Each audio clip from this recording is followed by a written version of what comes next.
আলহামদুলিল্লাহ বাংলাদেশ জামাত ইসলামী সবসময় জনগণের পাশে থাকে এবং জনগণের সমস্যা সমাধান করার চেষ্টা করে।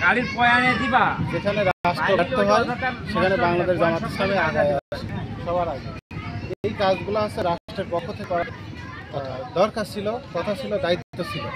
তো 6 লক্ষ কোটি টাকার যে বাজেট, এই বাজেটের যদি সুষম বন্টন হয় এলাকার সকল রাস্তাঘাট পাকা হয়ে একদম সিঙ্গাপুরের মতো পরিবেশ তৈরি হওয়ার কথা, কিন্তু সঠিক জায়গায় সবভাবে এই টাকা পয়সা ব্যবহার না হওয়ার কারণে দেশের সম্পদ বিদেশে পাচার করার কারণে এই পরিবেশ তৈরি হয়েছে। বাংলাদেশ জামাত ইসলামী জনগণের দুঃখ বোঝে, মানুষের চলাচলের কষ্ট হচ্ছে, এই জন্য তারা নিজেদের পকেটে টাকা সংগ্রহ করে আলতারা ইউনিয়নের নিবেদিত প্রাণ কর্মী ভাইরা তারা তাদের টাকা খরচ করে এই রাস্তা মেরামতের কাজ করছে।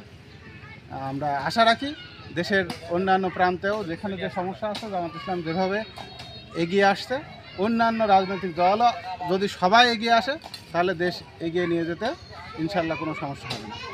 2024-এর বাংলাদেশ, 5 আগস্টের পরের বাংলাদেশ ভ্রাতৃত্ববোধের বাংলাদেশ, ইনসাফপূর্ণ রাষ্ট্র গঠনের বাংলাদেশ।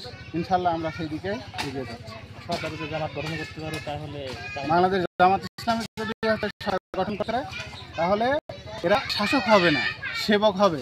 মানুষের সেবা করার জন্য যা যা করা প্রয়োজন সব রকম চেষ্টা করবে। আর বাংলাদেশ জামাত ইসলামের আমির ডক্টর শফিকুর রহমান আমাদের বলছেন, যারা জনপ্রতিনিধি হবে তাদের সম্পদ 1 টাকা বাড়বে না, তাদের সম্পদ কমবে। তারা হচ্ছে সেবক হবে, তারা আত্মসাৎ করবে না, তারা জনগণের হক মেরে খাবে না। এটা হচ্ছে আল্লাহ আমাদের, আমরা মানুষের হক মেরে খাবে না, মানুষের হক মানুষের কাছে পৌঁছাই দেবো ইনশাআল্লাহ।